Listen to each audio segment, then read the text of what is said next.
If you're anything like me, you like the idea of reading, but when it actually comes time to buckle down, sit on a chair, pick up a book, and read, you have a hard time focusing, let alone really enjoying it. And maybe you've thought to yourself, well, I guess I'm just not a reader. I'm more of an action-based learner. I learn by doing. But deep down, you know that by not reading books, you're missing out on some of the most important, in-depth, and profound insights ever recorded. So how can people like us, people who aren't naturally bookworms, actually read books, retain their information, and actually learn to enjoy it? Well, in this video, I'm going over 5 powerful strategies that will help you not only read more, but find that you enjoy reading more than you possibly ever thought you ever could.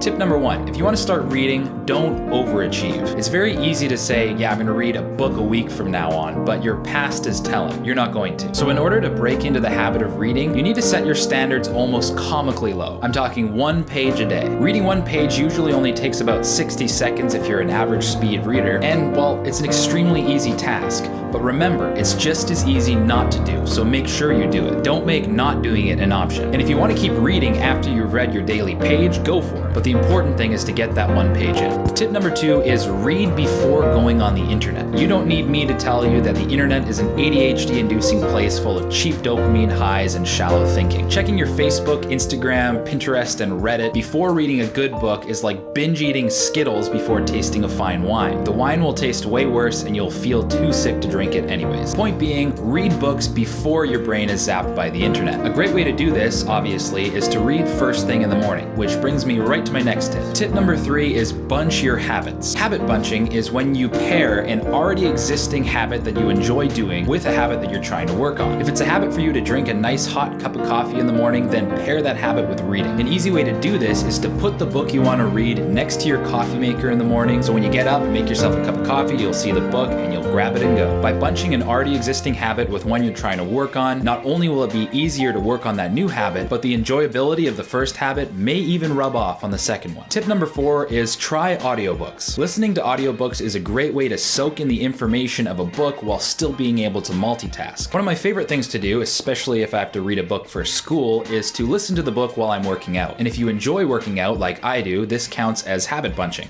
Oh yeah, so if you find yourself reading at about a book a month pace, then Audible's free book system pays for itself. I think that math checks out. My 5th and final tip is change your attitude. And this tip, while it may seem not very practical or hands-on, it's probably the most important. Because if you self-identify as someone who hates reading, you're building up unnecessary mental resistance towards something you're trying to do more of. That's dumb. So if you start identifying as someone who enjoys reading, you'll break down mental barriers and you'll find the previous 4 tips a lot easier to do. So there you go. Hopefully you find these tips as useful as I currently do. I used to be someone who didn't like reading.